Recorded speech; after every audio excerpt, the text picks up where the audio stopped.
حالا بسم. بله.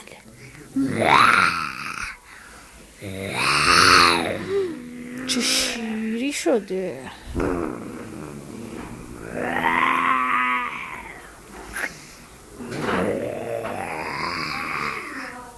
آخه شما شیر وحشتناکی شدین دیگه. چی میخوری آقا شیره؟ گوشت نه خرس گوشت خرسم میخورم گوشتم میخورم.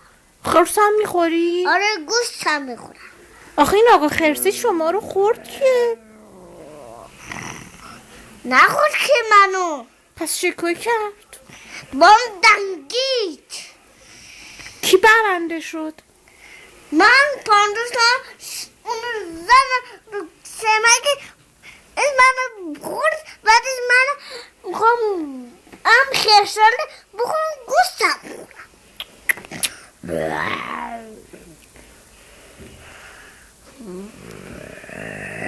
خونت کجاست آقا شیره؟ تو قفس. تو قفس زندگی میکنی؟ آره تو قفس زندگی. خونم تو قفسه. تو جنگل زندگی نمی کنی؟ نه. پیش آقا شرک نیستی؟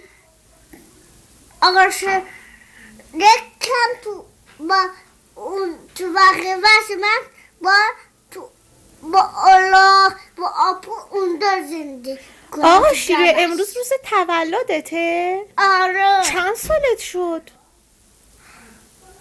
4 ساله. 4 سالت شد آره. امروز. تولدت مبارک آقا شیره.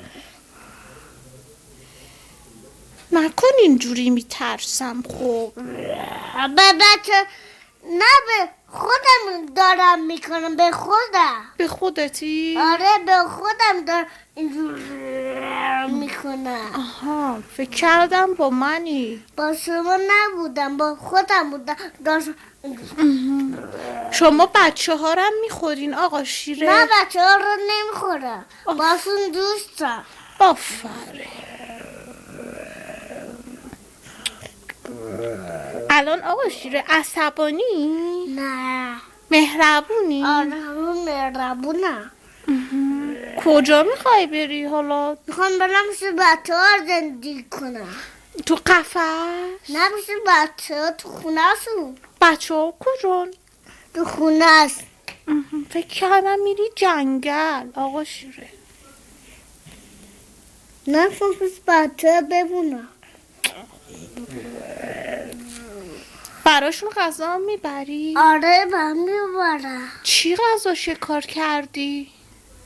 براشون گوشت شکار کرد بخوره گوی و گوی بزن.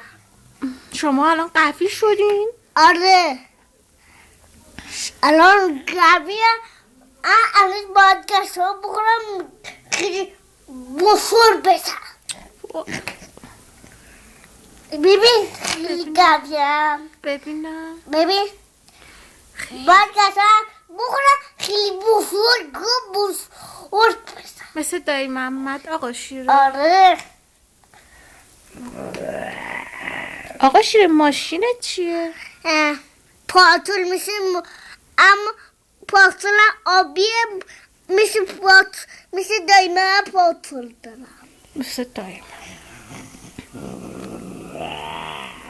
دوستات کجان؟ دوستم تو خونه رایانم. مادرم پیش دوستم باش دوست بزن.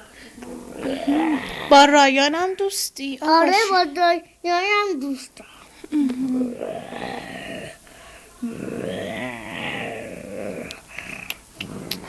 عجب شیری.